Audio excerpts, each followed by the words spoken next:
Property पर tax, क्या कहेंगे?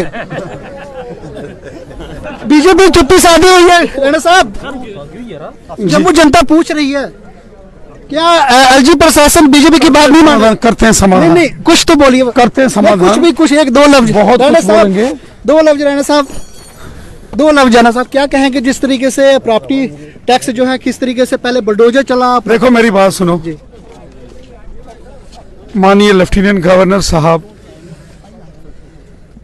से हमने कहा है कि वो सारे विषय तथ्य जनता के सामने रखें कि क्या कारण थे, क्या मजबूरियां थी जो लेफ्टिनेंट गवर्नर साहब को ये कदम उठाना पड़ा।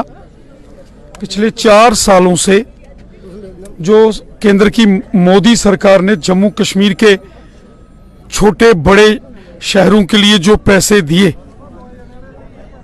अलग अलग योजनाओं के लिए, शहरों के विकास के लिए, वो पैसा पूर्ण तरीके से रिलीज नहीं हो रहा था क्योंकि ये संपत्ति कर व्यवस्था लागू नहीं थी और पूरे देश में लागू थी, और जिसके चलते जम्मू कश्मीर में शहरों के विकास की बड़ी योजनाएं रुक गई थी। क्योंकि मोदी साहब तो पैसा देते थे, फंड्स का एलोकेशन तो होता था, पैसों का फंड्स का आवंटन तो किया जाता था, लेकिन ये कानून व्यवस्था कर व्यवस्था लागू ना होने के कारण वो पैसा आगे रिलीज नहीं होता था, जिसके चलते डेवलपमेंट शहरों की रुकी थी।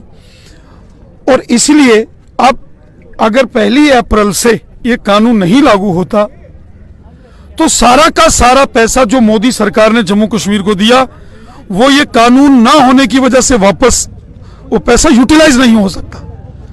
पिछले 4 साल से इसकी प्रक्रिया चल रही है।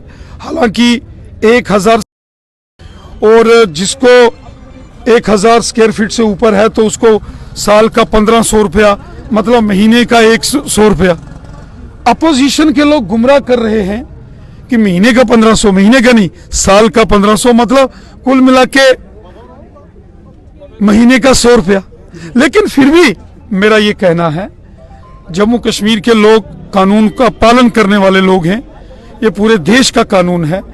अगर एलजी साहब एक बार जनता के सामने ये सारे तथ्य रखते खुद, तो कोई दिक्कत परेशानी कहीं नहीं होती। चूंकि इसको लागू करने का अध्यादेश जो है वो जारी कर दिया गया है। मैं चाहता हूं कि लेफ्टिनेंट गवर्नर श्रीमान मनोज सिन्हा साहब जनता के सामने बात रखें, क्या मजबूरियां थी, क्या कारण थे, कहां प्रॉब्लम आई, क्यों लगाना पड़ा ये संपत्ति कर या प्रॉपर्टी टैक्स। एलजी साहब एक बार ये बात जनता के सामने करेंगे तो मुझे लगता है कि जनता का विश्वास वो जीत सकते हैं।